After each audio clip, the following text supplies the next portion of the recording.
We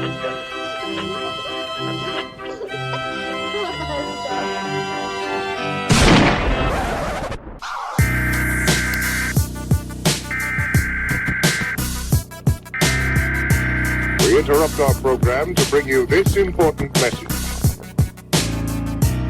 You're listening to Carousel Sniper Victim, a Dead Glass Design production, with your host, Sean Jeffrey.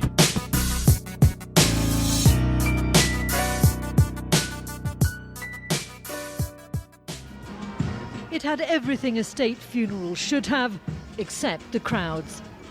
As the funeral cortege wound its way into Harare's 60,000-seater national stadium, it was clear that many Zimbabweans had simply stayed away. Mugabe's widow Grace and his family were part of the proceedings, but have won the right to have a private burial.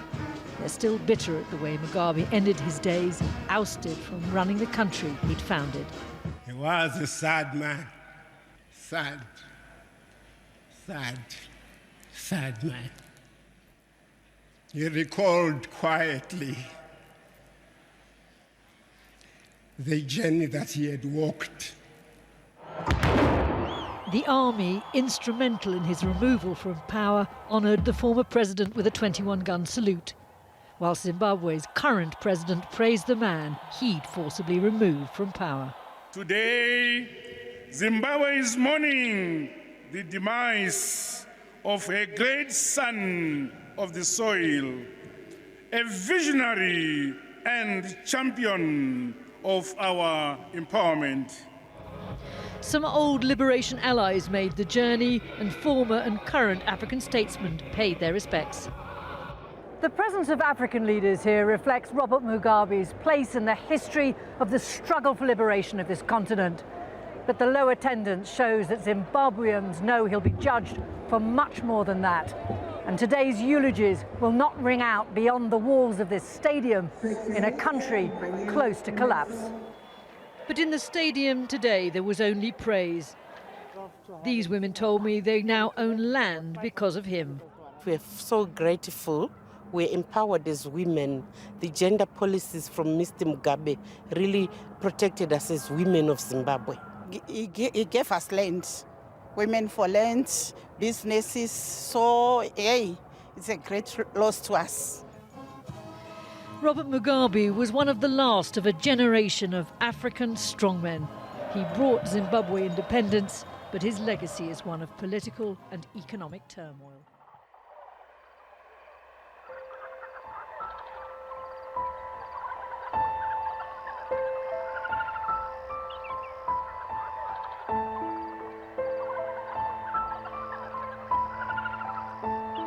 It was the philosopher Friedrich Nietzsche that first wrote, "Beware that, when fighting monsters, you yourself do not become a monster. For when you gaze long enough into the abyss gazes also into you." That quote fits the life of Robert Mugabe like a nice pair of dictator-esque sunglasses. Robert Mugabe is now dead.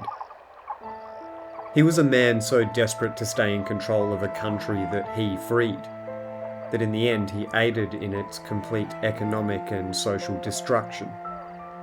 And still, it's not hard to see why he wanted to stay in control. In 1965, the area in Africa then known as Rhodesia, the colonialist name for the region that's now Zimbabwe, had established a new regime in the wake of British colonial rule. When the country's white political leaders declared its independence late that year, Time magazine noted that it was, quote, "the first nation in history to launch itself into a world all but unanimous in its hostility." The UN also called it, quote, "an illegal, racist minority regime." By the time a decade had passed, it was clear to all that the existing government would not last much longer in the face of guerrilla resistance at home and disapproval around the globe. In a desperate attempt to stall the coming change, black activists were routinely jailed. Robert Mugabe was one of these activists. So was he a freedom fighter, an evil dictator, a political activist, or all of the above?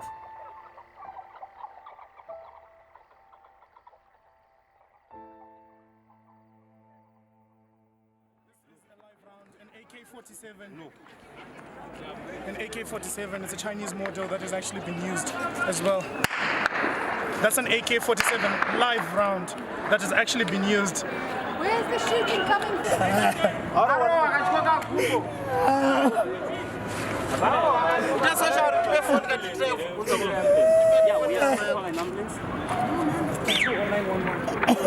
112 or 911.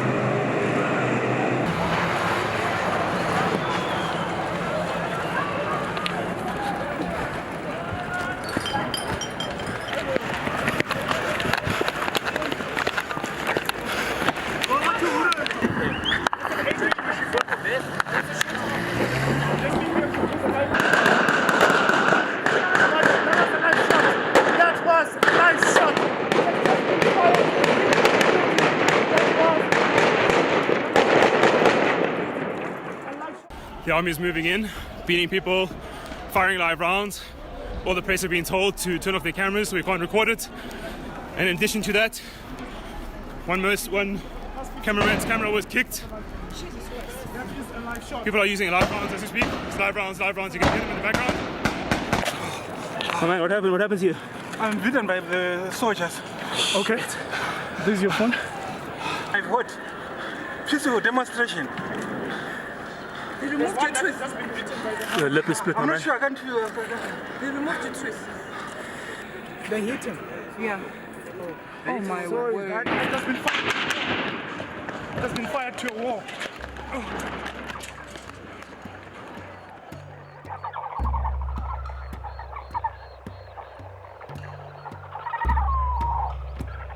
Robert Gabriel Mugabe was born on the 21st of February 1924 at the Katuma Mission village in southern Rhodesia's Zimbabwe district. His father, Gabriel Matabiri, was a carpenter, while his mother, Bona, was a Christian teacher for the local village children. They had been trained in their professions by the Jesuit priests, the Roman Catholic religious order which had established the mission. Bona and Gabriel had 6 children: Michael, Raphael, Robert, Donald, Sabina and Bridget. They belonged to the Zazuru clan, one of the smallest branches of the Shona tribe. Robert Mugabe excelled at the mission school. He was a secretive and solitary child, preferring to read rather than playing sports or socialising with the other children. He was taunted by many of the other children who regarded him as a coward and a bit of a mummy's boy. Around about 1930, Mugabe's father, Gabriel, had an argument with one of the Jesuits, and as a result, the Mugabe family was expelled from the mission village by its French leader, Father Jean-Baptiste Loubier. The family settled in a village about 7 miles away. The children were permitted to remain at the mission primary school, living with relatives in Katuma during the term time and returning to their parental home on weekends. It was around this time that death started to claim the first of Robert Mugabe's family members. His older brother Raphael died, likely as a result of diarrhea. In early 1934, Robert's other older brother, Michael, also died after consuming some poisoned maize. Later that same year, Mugabe's father, Gabriel, left his family in search of employment in Bulawayo, a city in southwest Zimbabwe. He subsequently abandoned Bona and their 6 children and began a relationship with another woman, with whom he had 3 other children. Back in Katama, life was still pretty shithouse for the Mugabe family. The Jesuit priest Lubiere had died, and he was replaced by an Irishman, Father Jerome O'Hay, who did, however, welcome the return of the Mugabe family back into Kutama. In contrast to the racial divides that were so prevalent in southern Rhodesian society, under O'Hay's leadership, the Kutama mission preached racial equality. Things began to turn around for the young Robert Mugabe. As well as helping provide Mugabe with a Christian education, O'Hay taught him about the Irish War of Independence, in which Irish revolutionaries had overthrown the British imperial regime. This lesson of revolutionary independence would plant a seed in Mugabe's mind that would blossom into fruition in his later life. After completing 6 years of elementary education, in 1941 Mugabe was offered a place on a teaching training course in Kutama College. But of course, Mugabe's mother could not afford the luxury of higher education tuition fees. So they were paid in part by his grandfather, and in part by Father O'Hay. O'Hay nurtured the young Mugabe until his death in 1970, at which time he described the young man as having, quote, an exceptional mind and an exceptional heart. As part of his education, Mugabe began teaching at his old school, earning a whopping £2 per month, which he used to support his family. In 1944, his father, Gabriel, returned to Kutama with his 3 new children, but died shortly after, leaving the young Robert Mugabe to now take financial responsibility for both his 3 remaining siblings and his now new 3 half-siblings. In 1945, having now attained a teaching diploma, Mugabe left Kutama. During the following years, Mugabe taught at various schools around southern Rhodesia. In 1949, he won a scholarship to study at the University of Fort Hare in South Africa's Eastern Cape. There he joined the African National Congress and attended African nationalist meetings, where he met a number of Jewish South African communists who introduced him to their Marxist ideas. Mugabe later recalled that, despite this exposure to Marxism, his biggest influence at the time were the actions of Mahatma Gandhi during the Indian independence movement. In 1952, he left the university with a Bachelor of Arts degree in history and English literature.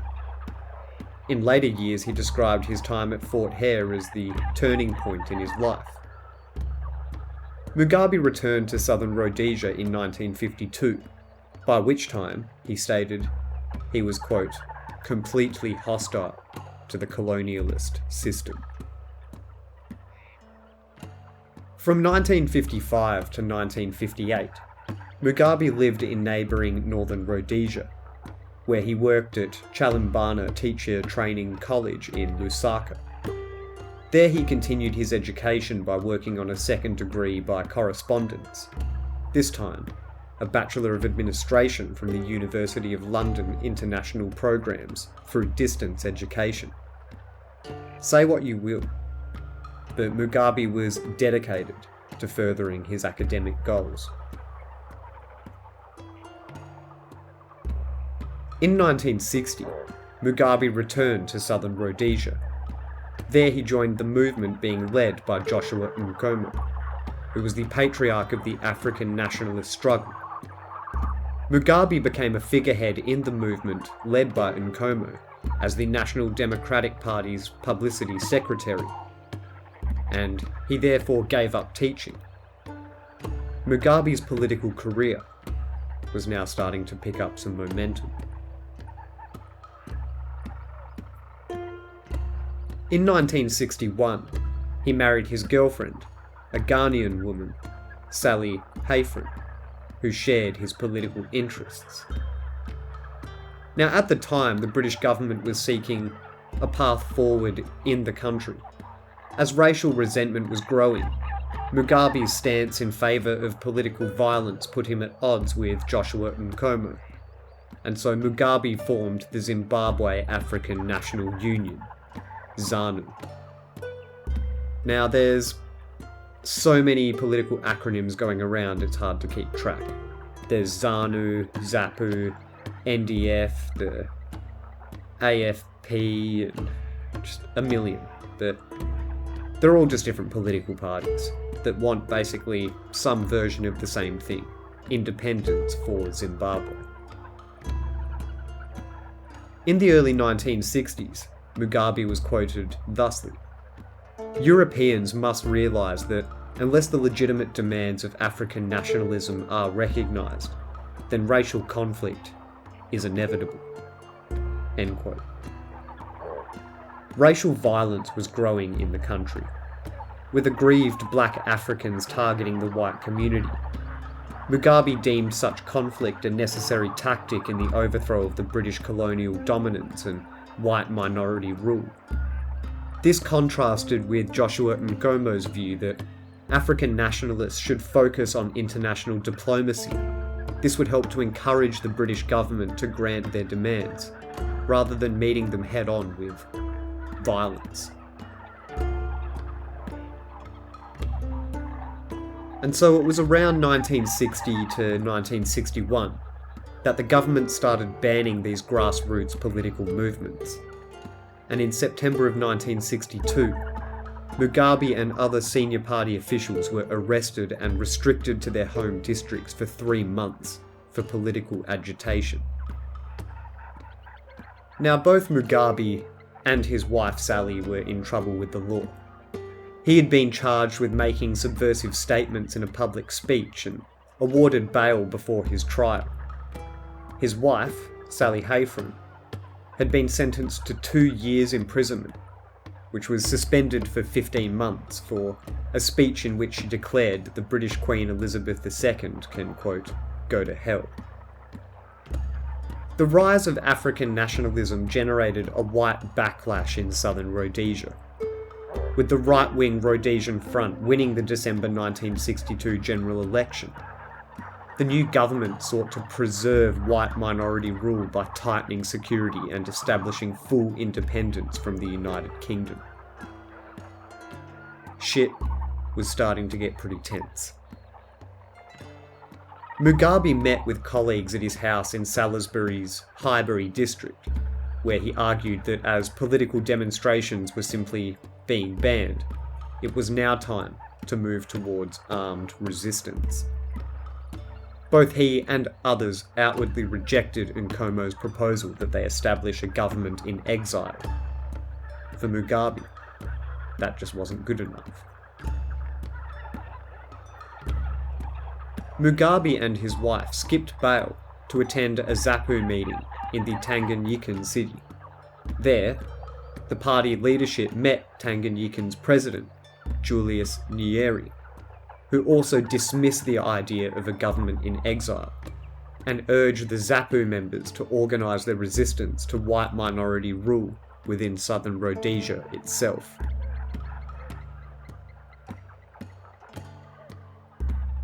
In August of this same year, Mugabe's wife, Hayfron, gave birth to a son, whom they named Namod Zenyika, a Shona term meaning suffering country. Mugabe insisted that she take their son back to Ghana, while he decided to return to southern Rhodesia. When Mugabe returned to southern Rhodesia, he found that African nationalists opposed to Nkomo's leadership had established another new party, the Zimbabwe African National Union, ZANU. In August, Nyiribangi Sithole became the group's president, while appointing Mugabe to be the group's Secretary General in absentia. Joshua Nkomo responded by forming his own group, the People's Caretaker Council, which was widely referred to as ZAPU after its predecessor.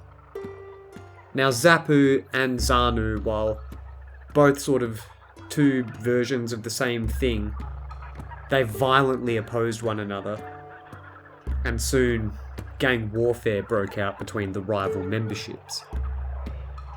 Mugabe was arrested upon his return to southern Rhodesia in December of 1963. His trial lasted from January to March 1964, during which he refused to retract the subversive statements that he had publicly made. In March 1964, he was sentenced to 21 months imprisonment.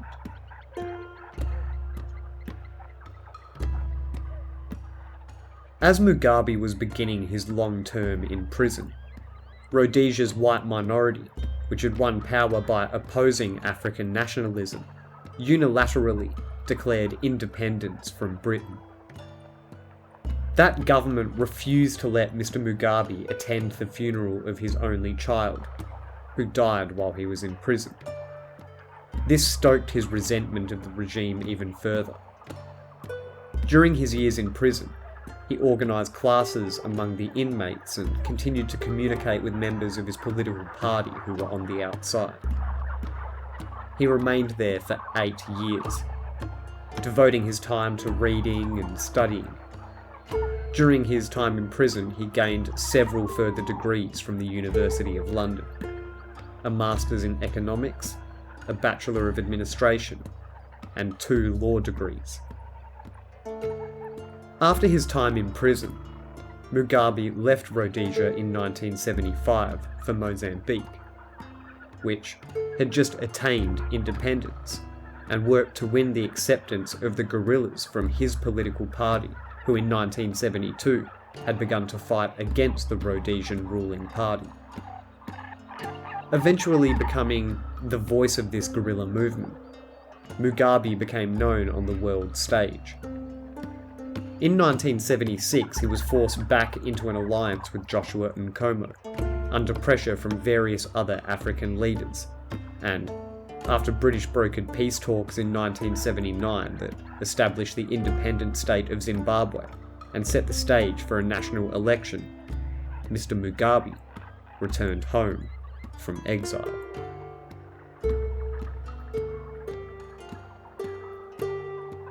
Zimbabwe was now an independent state. Everything seemed to be turning around. However, Mugabe was reluctant to agree to the British Pact. Regardless of his resentment to the British, Mugabe won a resounding victory in the new country's elections to become Prime Minister, after taking great effort not to alienate the country's white populace. After taking power, he pledged to oversee a government whose main virtues would be peace and unity. But within the next 2 years, he dismissed Joshua Nkomo from his cabinet, and his followers began to battle those of his former ally. The gang warfare continued between their rival memberships, and this was just the prelude to more violence yet to come.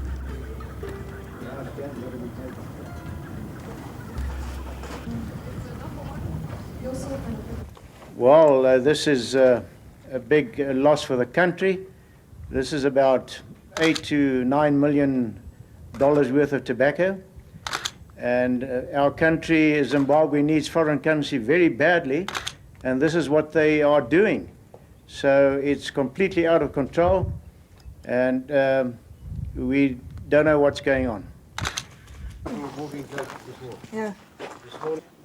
So that the seat that caught fire. Well, I just can't get over it yet. I can't think. You know, I mean, this is my life savings. I've worked hard and I'm old, as you can see, but what do I do now? I just don't know what to say. Today, 5 years after the end of the Rhodesian War, there is still no peace in parts of independent Zimbabwe. Here, houses have been burned and people killed. These are so-called dissidents who were caught recently by the army. According to the government, they were supporters of the opposition and were trained and armed in South Africa. They were sent here, it's said, to destabilise the country and murder local officials of the ruling party. The government predicts that this campaign will intensify as the elections approach. In the capital, the Prime Minister has started electioneering already. Here, he's to address the Women's League of his own ZANU-PF party. Members of ZAPU, PF ZAPU in Parliament did mention that a number of people were killed in the western province of Zimbabwe. People choose to call it Matabeleland. Between the dates of the 22nd and the 23rd.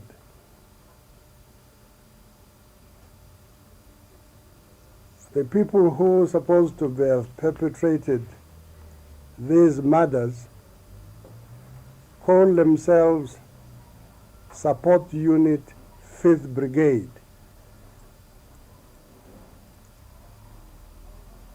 The cause of the massacre, they say, was that the people had begotten dissidents in the areas in which these murders,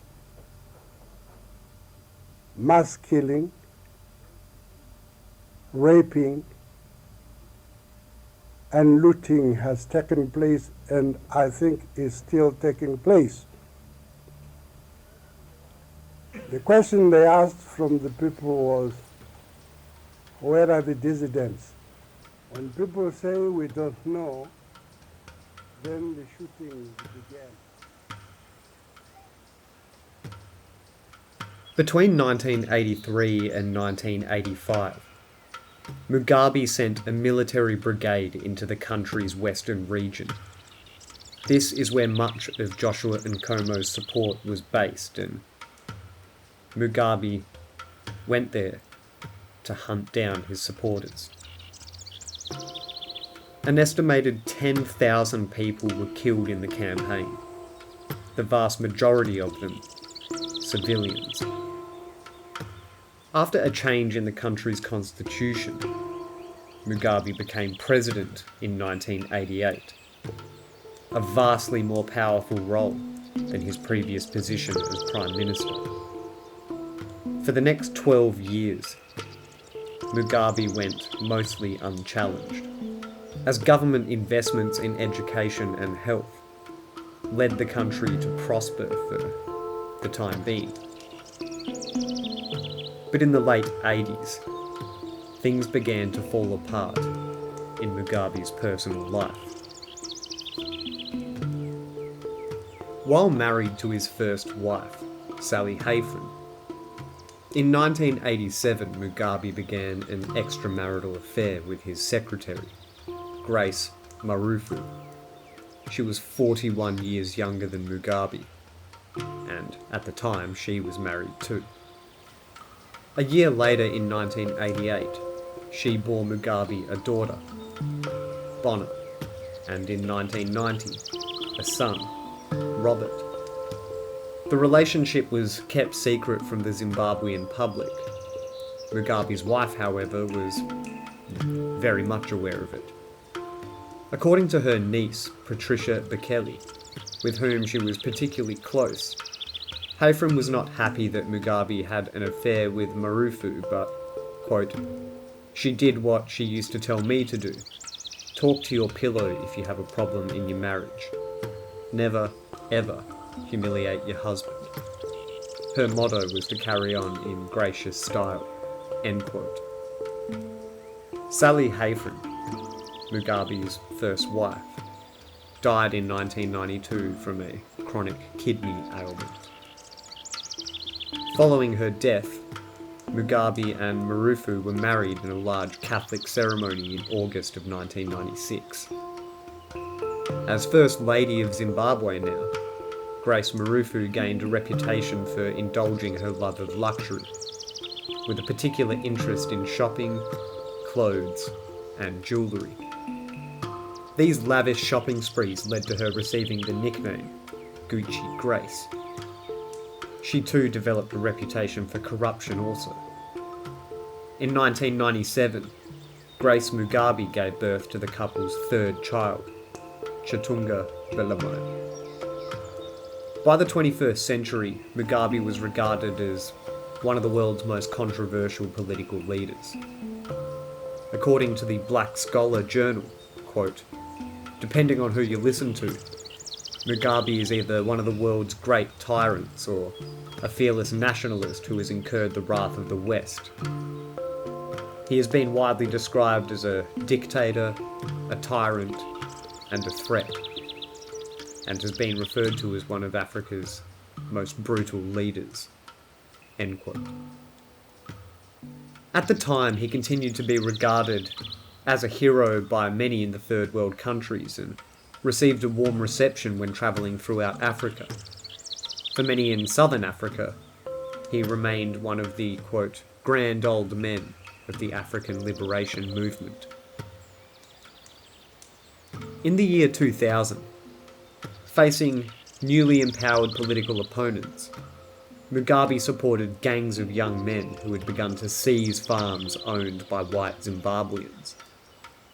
Soon afterward, he decreed that the government itself could seize farms without even having to pay the landowners. This uprising came at a high cost. As food shortages increased and the economy declined, Mugabe faced increased international pressure to step down. Over the next decade or so, Mugabe's control would begin to slip through his hands.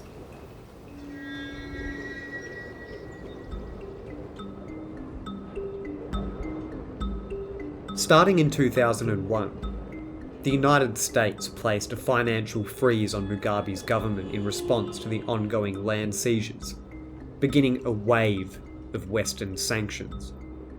Mugabe's relationship with the West, especially with the US and Britain, would never recover. In 2002, Mugabe won another disputed presidential vote, with political observers condemning it as completely flawed. Zimbabwe was therefore suspended from the British Commonwealth over accusations of human rights abuses and economic mismanagement. Mugabe pulled his country from the group completely the following year. By 2008, hyperinflation reached 500 billion%, the low point of an economic implosion that would force millions of people to leave the country, many to neighbouring South Africa. Mugabe actually lost the presidential vote this year, but he won the runoff after opponent Morgan Tsvangirai withdrew, citing violence against his supporters by security forces and war veterans. In 2010, media reports first began circulating that Mugabe was seriously ill with cancer. Despite this, in 2013, Mugabe won another disputed presidential vote. Western observers cited multiple accounts of electoral fraud. In 2016, protesters led by a local pastor staged the biggest show of defiance against Mugabe in over a decade. But Mugabe wasn't about to roll over just yet. In November 2017, an American woman living in Zimbabwe was charged with subverting the government and undermining the authority of, or insulting, the president. According to prosecutors, the defendant, Martha O'Donovan, a project coordinator for the activist Mugabe network, had, quote, systematically sought to incite political unrest through the expansion, development, and use of a sophisticated network of social media platforms, as well as running some Twitter accounts, end quote.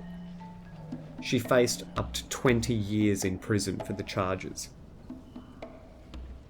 The arrest raised concerns that Mugabe's government was attempting to control social media ahead of the 2018 national elections. Meanwhile, A more dire situation was emerging in Zimbabwe with the onset of what appeared to be a military coup. Downtown Harare has never been this quiet on a midweek evening. I've never seen the streets this empty or quiet before. But then the Zimbabwean capital has never had heavily armoured and armed troop carriers on the streets before. Yeah. They spotted us. Yeah. Seeing us filming them, weapons raised, they chased us round the corner as we sped away. Okay, I think best to get the car off the road now. Yeah. The roads aren't deserted, but they're far from their bustling normality after the army seized power in what the generals insist is not a coup. Our driver and guide, an opposition activist, says there is an air of expectation never before seen in Zimbabwe.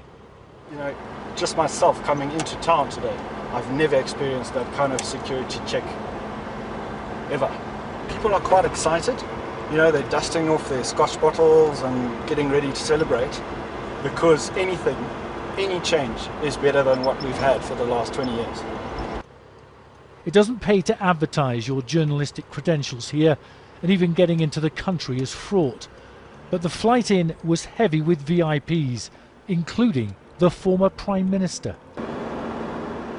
So on our plane to Harare from Johannesburg, there was the leader of the MDC, Morgan Tsvangirai, 2 Zimbabwean government ministers returning from a trip, we think, to Russia.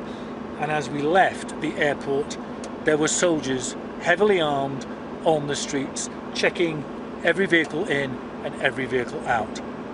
They're not calling this a coup, but it looks and feels like one. The military moved in after Zimbabwe's long-time leader, Robert Mugabe, sacked a hugely popular hero of the independence struggle, Emmerson Mnangagwa, from his role as vice president, effectively clearing the way for Mugabe's wife Grace to take over when the 93-year-old eventually looses his grip on power. It was the final straw for the army and everything changed. But what happens now? Is this the end game for almost 4 decades of Mugabe rule in Zimbabwe? Or will the wily war veteran see off yet another attempt to depose him?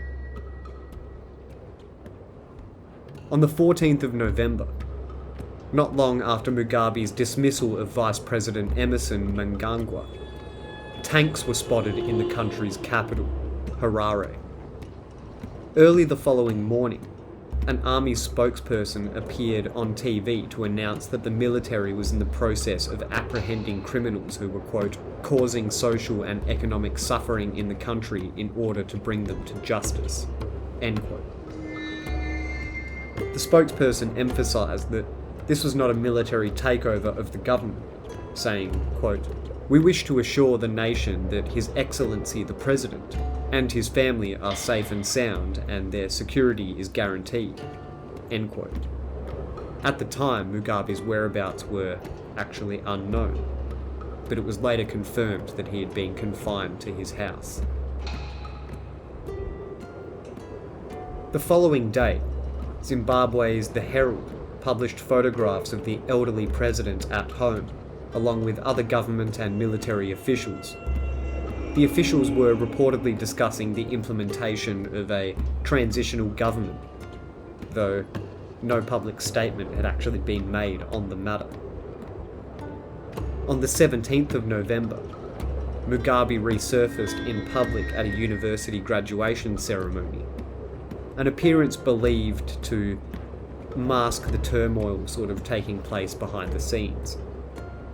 After initially refusing to cooperate with proposed plans to peacefully remove him from power, the president reportedly agreed to announce his retirement during a televised speech scheduled for 2 days' time, November 19th.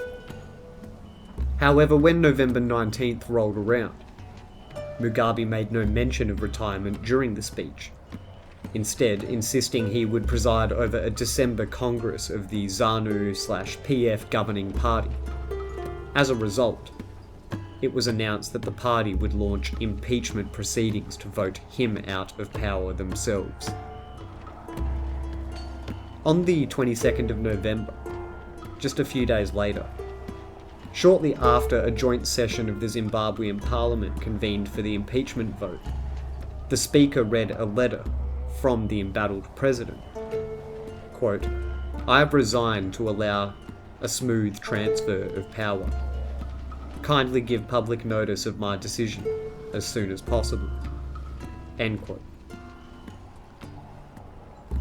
And so the end of Mugabe's 37-year political reign didn't result from some sort of, shot down in a blaze of glory revolutionary action or some heroic gesture of political will, but merely with a cowardly letter of resignation. A letter he couldn't even deliver himself. After destroying the economy and leaving the country in disarray, Mugabe decided that someone else could clean up after his political mess. The outpouring of joy on the streets of Harare, which greeted Mugabe's forced resignation, ironically echoed the outpouring of joy in the same city 37 years earlier, when it was announced that he was the new leader of an independent Zimbabwe. Robert Gabriel Mugabe died on the 6th of September 2019 at Gleneagles Hospital in Singapore, where he was under observation for several months for an undisclosed illness. To some, he was an evil dictator who should have ended his days in jail for crimes against humanity. To others, he was a revolutionary hero who fought racial oppression and stood up to Western imperialism and neo-colonialism. On his own terms, he was an undoubted success. First, he delivered independence for Zimbabwe after decades of white minority rule. He then remained in power for 37 years, outlasting his greatest enemies and rivals such as Tony Blair and George Bush, Joshua Nkomo, Morgan Tsvangirai, and Nelson Mandela. He outlasted them all. He also, however, systematically destroyed the economic power of Zimbabwe's white community, which was based on their hold over the country's most fertile land. However, his compatriots, except for a small, well-connected elite, ended up paying the price. With the destruction of what had once been one of Africa's most diversified economies, Zimbabwe was often called the breadbasket of Africa. His desire to remove colonialism from his country, without an effective means of transition, ended up destroying the country's means of effectively supporting itself. In the end, this came back to haunt Mugabe. In the end, he became exactly the kind of monster he was trying to defeat. Beware that, when fighting monsters, you yourself do not become a monster. For when you gaze long into the abyss gazes also into you.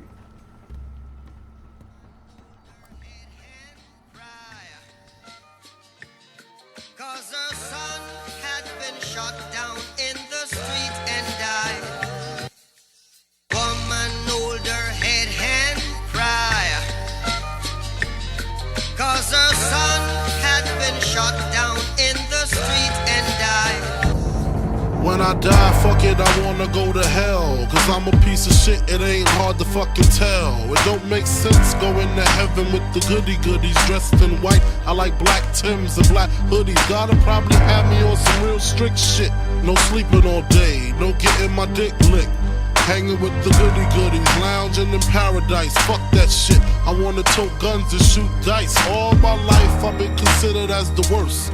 Lying to my mother, even stealing out her purse.